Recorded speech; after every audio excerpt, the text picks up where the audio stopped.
The courtroom is silent, except for the sound of Mykelti's shaky breath. The DNA report in her trembling hands doesn't just prove a secret, it exposes a child who was never supposed to exist. The judge leans forward, the cameras zoom in, and Christine whispers only 3 words. She's my daughter, but the question that shakes everyone next is who stole her and why. The episode opens on a gray Arizona morning.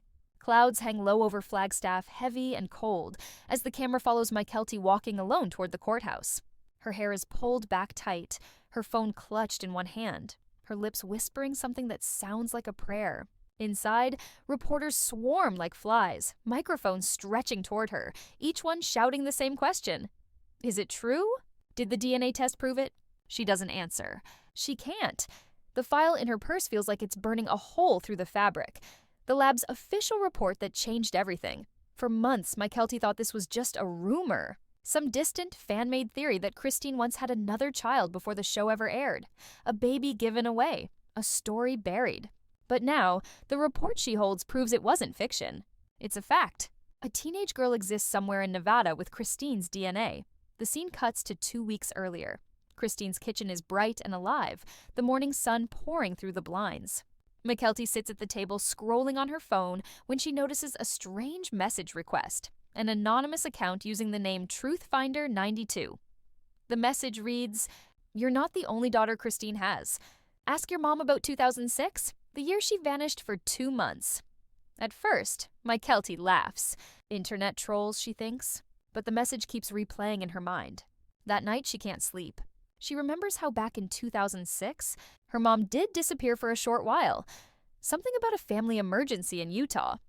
Kody never talked about it, and Robyn wasn't in the picture yet. Sometimes the smallest memory, buried for years, is the spark that burns down everything built on lies. The next day, Mykelti drives to Christine's house, pretending it's just a casual visit. Christine's face lights up when she opens the door, flour dust on her hands, the smell of cinnamon rolls in the air. But when Mykelti asks, "Mom, where were you in 2006?" the warmth fades instantly. Christine freezes, her smile drops, and her eyes dart toward the living room window. Christine mutters, "That's not something we should talk about." Mykelti presses, her voice trembling. "Someone sent me a message. They said there's another daughter, someone you had to give up." Christine drops the tray. It shatters. The sound echoes through the quiet kitchen. The narration slows. You can hear Mykelti's heartbeat in the silence. Christine bends to pick up the broken glass, but her hands shake so violently she cuts herself. Blood, flour, tears. Mykelti grabs a paper towel and helps her, whispering, "Mom, just tell me the truth." Christine whispers back, barely audible. "There are things your father never wanted the world to know. When a parent hides pain long enough, it doesn't disappear. It mutates into something darker." The flashback fades, and we return to the present day in the courthouse. Christine sits behind the defense table, pale and exhausted. Kody isn't beside her. He's across the aisle with Robyn, both of them whispering to their lawyer. Janelle and Mary sit in the gallery, tense and silent. The judge enters, the room rising in respect. This hearing, he begins, concerns the petition filed by Mykelti Brown-Padron regarding genetic verification and custody, inquiry related to a minor female, currently under the guardianship of the state of Nevada. Every head turns to Mykelti, her lips pressed together as she stands. The courtroom lights hum. The camera lingers on Kody's face. Anger, confusion, and something else. Fear, he mutters to Robyn. She was never supposed to find out. Christine closes her eyes. The truth doesn't wait for the right moment. It breaks in, even when you're not ready to face it. Christine's lawyer calls the first witness, the geneticist from the lab. He explains how a saliva sample from Mykelti matched a file in the state's DNA database. A young girl named E.M., who had entered the system after an adoption record dispute. The probability of maternal match? 99.998%. The courtroom gasps. Cameras click like machine guns. Christine bursts into tears. She's alive? She whispers. The judge pounds the gavel. "Order!" But the chaos won't stop. Reporters rush out to file breaking news alerts. Kody stands, face red. "This is a scam," he yells. "Some fakers trying to ruin us again." The judge warns him. "One more outburst and you'll be removed." Robyn squeezes his hand, whispering, "Stop, Kody, please." Mykelti turns to Christine, tears streaming. Who is she, Mom? Why didn't you tell us? Christine's answer comes slowly, shaking. Because I thought she was gone. Every secret has a heartbeat, and the louder it gets, the harder it is to pretend it's not there. The narration softens as Christine explains. In 2006, during a brief separation from Kody, she discovered she was pregnant. The baby was born prematurely while she was staying in Utah with distant relatives. Complications followed: financial, emotional, spiritual. Christine says she was pressured by Kody's church elders to place the baby for adoption to avoid scandal. Kody stares at the floor, silent. But Christine adds something that freezes everyone. When I tried to find her years later, the agency told me she never existed. The records were gone, Mykelti gasps. Then how does the DNA exist? Christine whispers, someone must have kept her name alive. The judge requests the original adoption records. The clerk nods, but says, the file had been requested 2 days earlier by someone using Kody's business credentials. The camera cuts to Kody's face again. The moment silence becomes proof is the moment guilt can't hide anymore. Christine looks up, trembling. You knew? She says to Kody. He doesn't respond. Robyn whispers something, but the microphone doesn't catch it. Mykelti stands. You kept her from us? The judge bangs the gavel again. Ms. Padron, please. Christine can't take it. She rushes out of the courtroom, sobbing, leaving behind a stunned silence. Mykelti follows her into the hallway. The hallway scene slows. The hum of fluorescent lights, the echo of heels against marble floors. Christine leans against the wall, shaking, covering her face. Mykelti hugs her tightly. We can still find her. She's out there, Christine whispers. If the system hid her, someone powerful wanted her gone. And that's when the real story begins. Because what Mykelti uncovers next doesn't just expose a lost daughter, it exposes a network of lies built by people she once called family. The morning after the hearing feels unreal.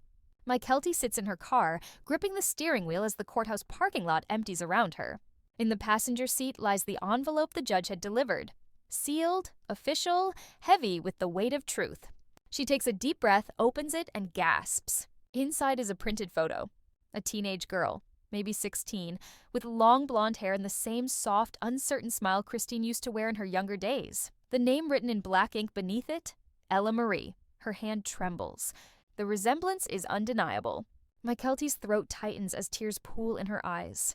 She snaps a picture and sends it to Christine with a single text. Mom, this is her. No reply. Inside Christine's house, things are falling apart. She sits at her dining table surrounded by old documents, hospital discharge papers, church letters, and a crumpled photo of herself from 2006 holding a newborn wrapped in a blue blanket. Her heart aches as she whispers, I thought I'd never see her again. The phone buzzes. Mykelti's message. Christine opens it and gasps. The same dimples, the same eyes. Oh my God, she whispers. It's her. She rushes to the living room and dials her lawyer. We need to reopen the case. I want custody verified immediately. Sometimes the hardest part isn't discovering the truth. It's realizing the people you trusted helped bury it. Cut to the next scene. Kody storms into Robyn's office, slamming the door behind him. The blinds rattle. Who leaked the records? He yells. Robyn jumps, startled, clutching her phone. What are you talking about? Kody waves a file. The DNA? The picture? That was supposed to be sealed. Robyn shakes her head. You said she was gone. You told me it was over. Kody paces, eyes wild. It was. Years ago I handled it. Someone must have reopened it. Handled it? She repeats, voice trembling. You mean you hid it? Kody stops, glaring. I did what I had to. Do you think the network would have kept filming if this got out? Robyn lowers her head, tears filling her eyes. You promised me we'd never have to deal with this. He snaps. I promised to protect our image, not rewrite history. The deeper the lie, the louder the cracks become when truth starts pushing through. Meanwhile, Mykelti drives to a small law office downtown. The state-appointed social worker, Ms. Hill, waits with a cautious smile. You're here for the guardianship review? She asks. Mykelti nods, hands shaking. Inside, a thick file sits on the desk. Mykelti scans through pages. Adoption records, hospital transfers, agency correspondence, all missing key details. Birth mother listed as unknown. She flips another page and freezes. The signature of the witness on the adoption form reads, Robyn S. Brown. Her blood runs cold. "This can't be real," she whispers. Ms. Hill frowns. "That signature was confirmed by the agency." "Do you know her?" Mykelti's jaw clenches. "Yeah? She's my dad's wife." Every answer the wives have gathered. Janelle, Mary, even Robyn, invited reluctantly. The cameras are rolling for the show's family meeting, but what's unfolding feels too raw for television. Christine stands near the window, holding the photo of Ella Marie. Her voice cracks. "She's mine, my daughter, and somehow Robyn's name is on her adoption form." The room explodes with noise. Janelle gasps. Mary whispers, "Robyn, how could you?" Robyn shakes her head, backing away. I don't remember signing anything like that. "Maybe it's a mistake." Christine throws the paper down on the table. "Your signature was notarized." Robyn's face pales. "Not by me." The camera pans to Mary, who mutters, "You've used my notary stamp before, haven't you?" Robyn's silence says everything. The past doesn't stay buried when the same hands that buried it start trembling. Christine's voice rises. "You helped him hide my child, didn't you?" Kody storms in from outside, hearing the shouting. "Enough," he yells. "This family is falling apart because you won't stop digging into the past." Christine glares. "The past is standing right in front of you, Kody." He slams his hand on the table. "You're not taking this public. Do you hear me? If this gets out, everything. The show, the contracts, gone." But the producer, standing quietly in the corner, lowers his camera and says, "It already got out." Everyone freezes. He nods toward the window. Across the street, reporters are gathering again. Someone leaked the hearing transcript. The words "DNA match confirmed," "Brown family under investigation" flash across live headlines. When truth becomes public, control becomes impossible. Christine breaks down, sobbing. Janelle wraps her arms around her as Mary glares at Kody. "You always said family was your priority. Was this what you meant?" Kody doesn't answer. He just stares out the window, silent. Hours later, Christine sits alone in her car, gripping the steering wheel the same way Mykelti did. The sun has set. Her phone buzzes with a private number. She hesitates, then answers. A soft voice comes through. "Is this Christine Brown?" Her breath catches. "Yes, who's this?" "I think you're my mother." Tears flood her eyes instantly. "Ella?" The voice trembles. "They told me you were dead." Christine can't speak. The air leaves her lungs. She whispers, "Where are you?" "I'm in Nevada. But someone's been following me since the story broke." The moment hope returns, fear follows close behind. Because someone doesn't want the reunion to happen. Christine tells her to stay put. "I'm coming for you." She calls Mykelti, her voice shaking with urgency. "She called me. She's alive, but she's in danger." Night has fallen by the time Christine hits the highway. The desert stretches endlessly ahead, the dark road illuminated only by the dim glow of her headlights. Her knuckles are white on the steering wheel, her eyes fixed on the horizon. She's not sure what she'll find in Nevada, only that she can't lose another second. Beside her, Mykelti scrolls through messages on her phone, her voice trembling. She said she's in Reno, staying with someone named Aunt Claire. Christine shakes her head. "I don't know a Claire." The silence between them grows heavy. Outside, the wind howls like a warning. They pass the state line, and Mykelti finally breaks the quiet. "Mom, what if this is a trap?" Christine doesn't look away from the road. "Then I'll walk right into it." I'd rather face the truth than keep pretending. When a mother decides to stop running from the past, nothing, not fear, not danger, not lies, can hold her back. They arrive at a small motel on the outskirts of Reno. Christine's phone rings again, the same private number. This time she puts it on speaker. A man's voice, cold and controlled, says, "You shouldn't have come here." Christine's heart pounds. "Who is this?" "You don't need to know. Just turn around and go home." Mykelti leans forward. "What do you want from us?" The line clicks. Call ended. Christine stares out the windshield, breathing heavily. In the reflection, her eyes are wet but fierce. No one tells me to stop looking for my own child. The next morning, they meet with the local sheriff. Christine shows him the adoption file, the forged signatures, the DNA confirmation. The officer frowns as he studies the papers. "You're saying this girl, Ella Marie, was adopted under false pretenses, possibly using forged legal documents?" Christine nods. "And we think someone close to us was involved in hiding her." The officer sighs. "You realize that's a serious accusation? If it's true, it could be federal." Christine replies softly, "It already feels like it is. Truth always starts as an accusation. until the evidence screams too loud to ignore. They track down the address listed in the records. A small, worn house with peeling paint and a faded mailbox reading C. White. Christine steps out of the car, her breath trembling in the cold air. Mykelti follows, her phone recording just in case. When the door opens, a woman in her late 40s appears, tall, blonde, cautious. "Can I help you?" Christine whispers, "Are you Claire White?" The woman nods slowly. "I'm Christine Brown. I think you know my daughter." Claire hesitates. Her eyes flick to the street, scanning for cars before she opens the door wider. "Come in, quickly." Inside, the house smells of coffee and lemon cleaner. Photos line the wall, but Christine freezes when she sees one. A girl in a school uniform, smiling at a science fair. The same eyes, the same expression. "That's her," Christine whispers. "Ella." Claire exhales heavily. "She's upstairs." "She doesn't know who you really are yet." Christine grips the edge of a chair for balance. Her knees feel weak. "Why did you take her?"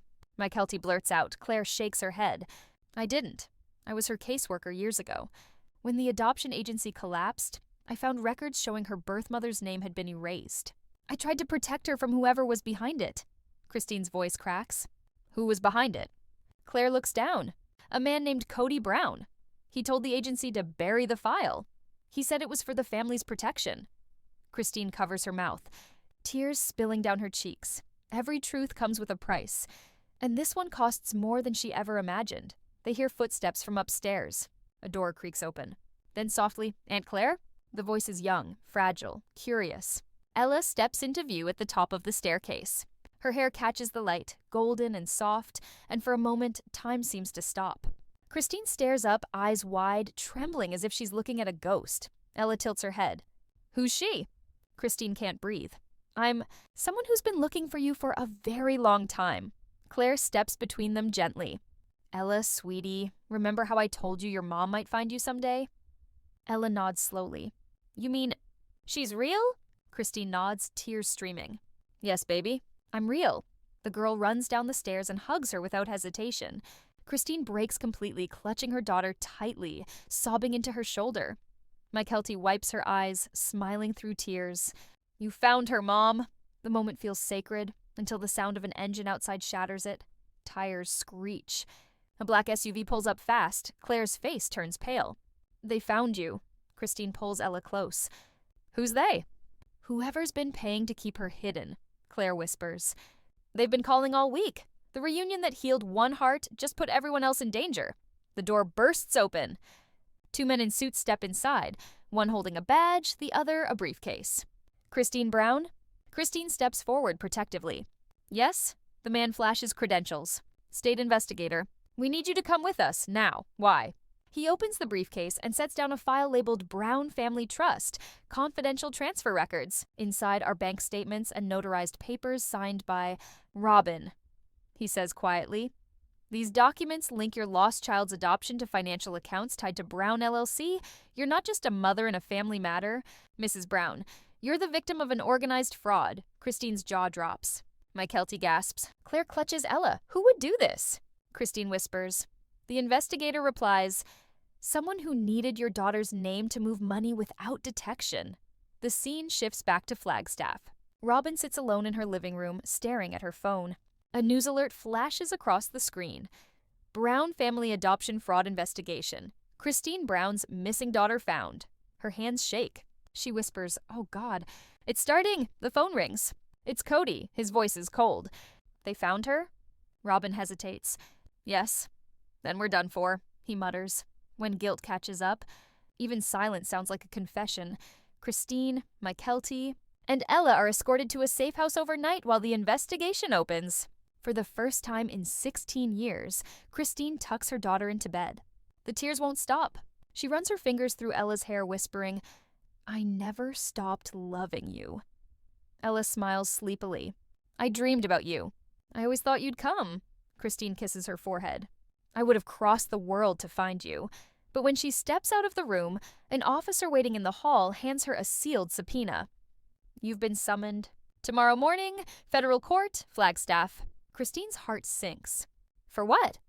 The officer replies, "To testify against your ex-husband." The charges include fraud, forgery, and child concealment. The courtroom is packed. The air hums with whispers, camera shutters, and the tension of a story the whole country now knows. Christine sits at the witness table, hands folded tightly, eyes glistening under fluorescent lights. Across the room sits Kody Brown, rigid, pale, and visibly shaken. Beside him, Robyn keeps her head down, clutching tissues like a lifeline. Christine glances toward the gallery where Mykelti and Ella sit together. For the first time, her family is whole, yet her heart pounds with fear.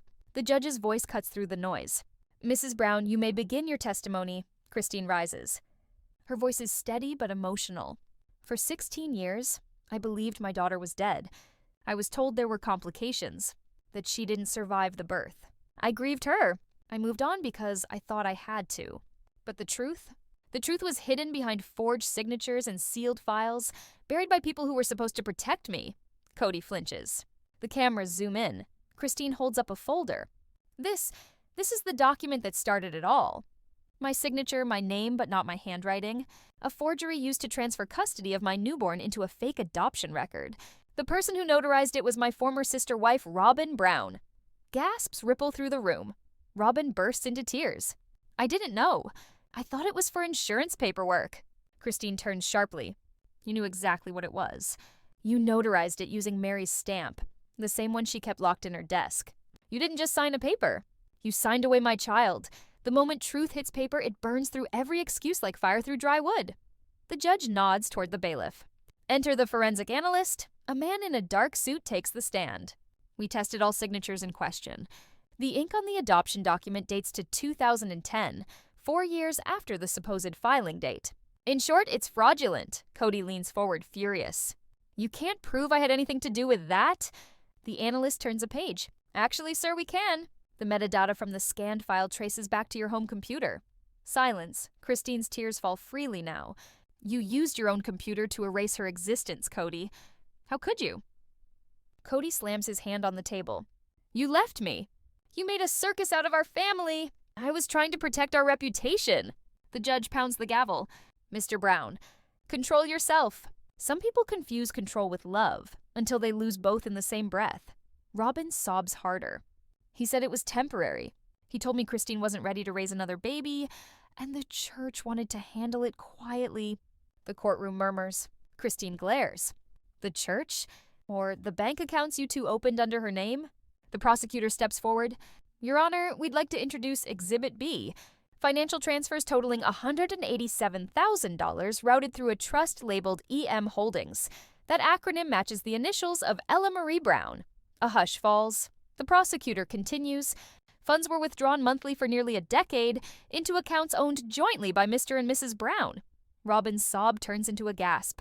"Kody, you told me it was tax money." He hisses, "Quiet." The judge raises an eyebrow. "Mrs. Brown, are you saying you were unaware these accounts existed?" Robyn shakes her head violently. "I didn't know what he was doing.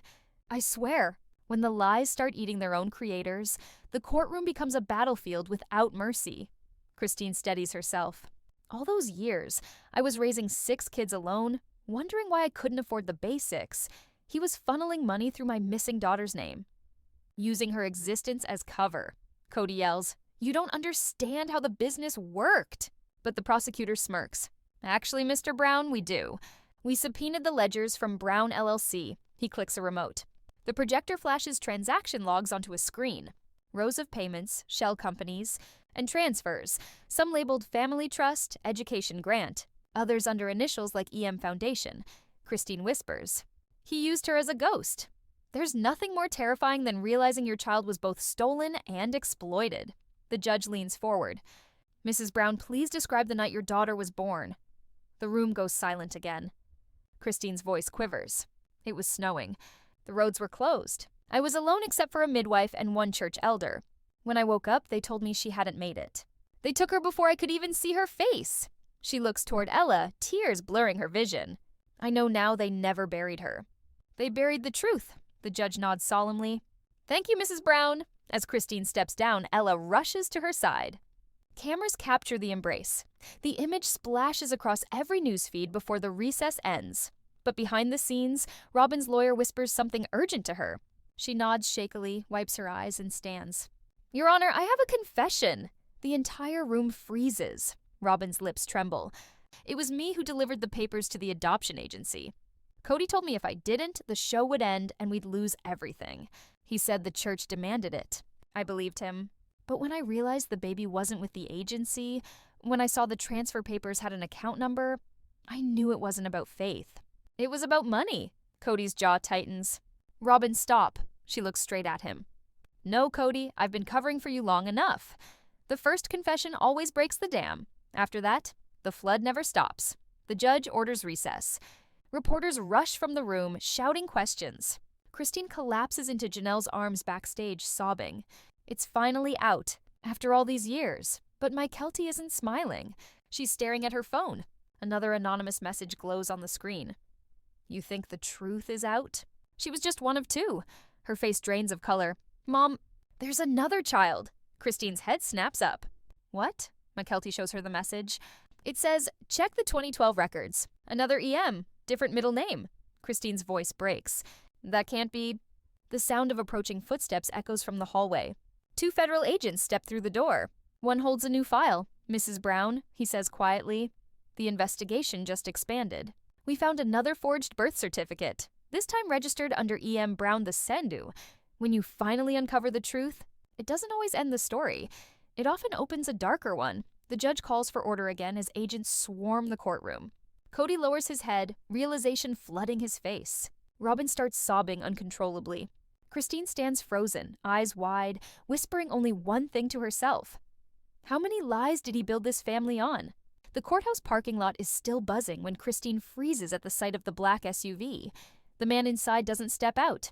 He just holds up the photo, a baby wrapped in the same blue blanket from Christine's memories.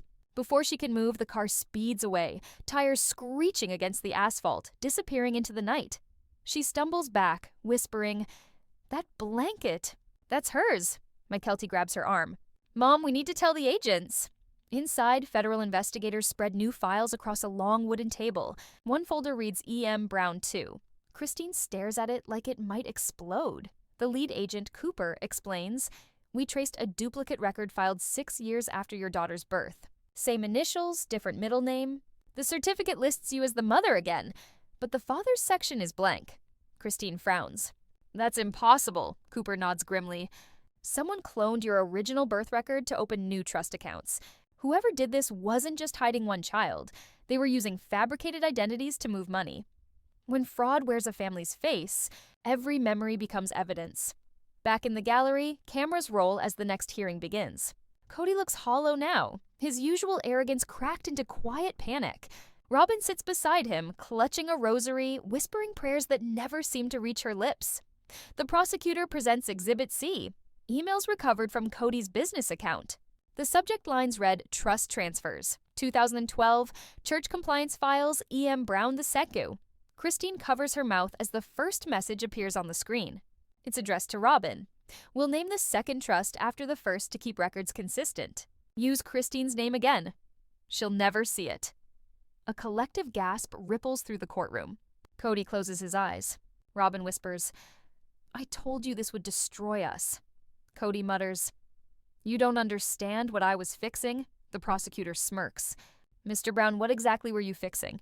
Your image? Your debt?" He stays silent. The quiet after exposure isn't peace. It's the sound of power collapsing. Christine is called back to the stand. Her voice trembles. "So, there was never a second baby?" Cooper answers from the witness bench, "We don't think so." The second record was a cover, a financial ghost, but whoever held that duplicate certificate also had access to your daughter's identity. Christine looks over at Ella, sitting beside Mykelti. "Then who took the photo in that man's hand?" Cooper exhales. "We're trying to find out." A bailiff rushes in, whispering something urgent to the judge. The gavel strikes once. "Court in recess!" Chaos erupts. Reporters scramble, guards shout. Christine turns to Cooper. "What happened?" He says quietly, "We just lost contact with the agents posted outside your hotel." Her blood runs cold. Cut to the hotel hallway. 2 doors hang open, lights flickering. A security camera blinks red, then dies. Truth never travels alone. Danger always follows close behind. That night, Christine and her daughters are relocated again, this time to a secured residence under federal watch. The living room is sterile, window shades pulled tight. Mykelti sits beside Ella on the couch, scrolling through social media as the headlines explode. Brown family under federal investigation. Second child record found. Christine paces. He's not just scared, he's desperate. If Kody built fake trusts under my name, he'll do anything to keep the money hidden. Mykelti nods. Then we hit him where he can't hide, the church archives. Christine freezes. What do you mean? I mean, if he used church elders to file that first adoption,